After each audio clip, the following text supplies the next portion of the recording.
एक आपको बयान इसमें मैं राष्ट्रपति पुतिन का भी सुनवा देता हूं। उन्होंने अपने चीन दौरे के आखिरी दिन बहुत सारी बातें की थी, बड़ी खुलकर वो बात कह रहे थे, तो उनसे ट्रंप के रवैये पर भी बात हुई। तो उन्होंने कहा कि देखिए, चीन और भारत जैसी सभ्यताओं और देशों को अगर ट्रंप समझते हैं कि वो इस भाषा से संबोधित करेंगे और अपना काम करवा लेंगे, तो ये मुमकिन नहीं हो पाएगा।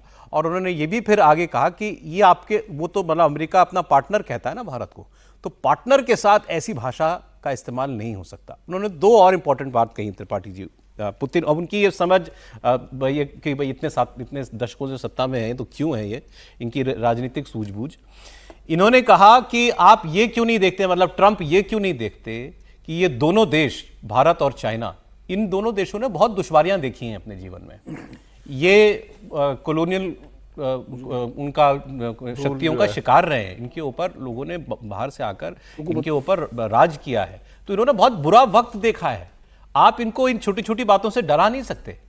दूसरी बात उन्होंने कही कि ये किसी मित्र देश को इस बात को भी ध्यान में रखना चाहिए कि उनके, वो जिस देश से ऐसा व्यवहार कर रहे हैं वहां की राजनीतिक परिस्थितियां क्या हैं।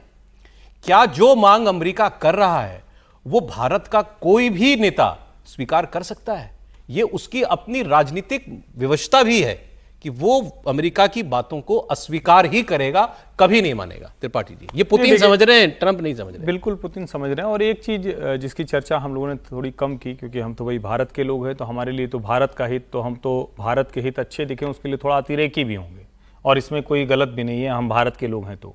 लेकिन पिछले कुछ समय में अगर सचमुच कोई वर्ड जो लीडरशिप का अगर कोई मैप होता है या कोई लैडर होती है, तो उस पर सबसे तेजी से अगर कोई चढ़ा है तो उसका नाम व्लादिमीर पुतिन है। जिनपिंग को आप छोड़ दीजिए, उन्होंने एससीओ का भले ही जमावड़ा किया, थियानमेन चौक पर वहां विक्ट्री डे परेड की, लेकिन लीडर कौन उभर कर आया? जिस पुतिन को आइसोलेट कर दिया था अमेरिका ने, लग रहा था कि इससे तो कोई बात करने वाला नहीं है, इनके यहां तो कोई पूछने वाला नहीं है, बच बच के लोग रिश्ते और कारोबार कर रहे थे। वो पुतिन अलास्का में ट्रंप के साथ एकदम बढ़िया बराबरी में खड़े हो जाते हैं। वो पुतिन वो कह रहे हैं कि ठीक है अब हम तय करेंगे कि क्या होगा क्या नहीं होगा, तो वो बताते हैं 20% ट्रेड तुमसे बढ़ाया, यूरोपीय यूनियन से बढ़ाया, दूसरे देश हो गए। उन पुतिन के साथ भारत इतने समझौते करता है कि आगे हम यहां बनाने की बात कर रहे हैं जो S-400 और Su-57 है। चाइना के साथ उनकी जो डील थी, जिन डील्स को लेकर बार बार कहा जाता है कि मजबूरी वाला है क्या, अब लग रहा है नहीं नहीं भाई, पुतिन को भी आपको साध के रखना है। तो मुझे लगता है कि ग्लोबल मैप पर पूरा वर्ल्ड ऑर्डर ट्रंप ने बदल दिया। और ऐसे में जब पुतिन ये बात कह रहे हैं भारत की और चीन की बात करते हुए, तो ये तो सच है ना, भारत कभी किसी से नहीं दबता। और मैं फिर ही कह रहा हूं, ये कोई भी हमारा नेता, कोई भी हमारा प्रधानमंत्री होगा, वो कभी भी किसी देश के सामने नहीं दबेगा झुकेगा। और आज तो भारत उस स्थिति में पहुंचा है कि अमेरिकी कंपनियों का स्टेक यहां लग चुका है।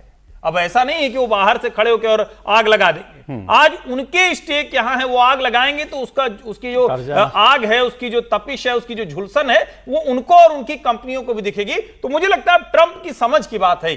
अगर वो नहीं समझ रहे हैं, और फिर वही बात है, आपके हाथ में डंडा है, आपने कहा आज हम सबको पीट सकते हैं तो आज हम सबको कराएंगे, लेकिन अगर लोग अड़ जाएंगे तो डंडा बहुत देर तक चलता नहीं है। ट्रंप को समझना चाहिए, खबर आई, दादागिरी वाले दिन गए। ये तो खबर पीछे भी आई भी थी कि भारत, ये विपक्ष के लोग, ये माफ कीजिएगा, वेस्ट के लोग, पश्चिम के लोग ये डिस्कस कर रहे हैं, यूरोप, ऑस्ट्रेलिया, यूरोप, अमेरिका में भी ये बातें हो रही हैं कि भारत ने जिस तरीके से स्टैंड दिखाया, तो कहीं ऐसा तो नहीं बाकी देशों को लग रहा होगा कि जल्दी झुक गए ट्रंप के सामने, जल्दी ट्रंप की शर्तें मान ली। भारत ने तो नहीं मानी, अभी भी नहीं मान रहा है, और ना किसी परेशानी में दिखाई दे रहा है। हुआ हो या ना हुआ हो, वो उनके थॉट प्रोसेस में बैक ऑफ द माइंड कहीं चल रहा होगा, लेकिन वो कर क्या रहे हैं? वो भारत को दाएं बाएं से समर्थन दे रहे हैं।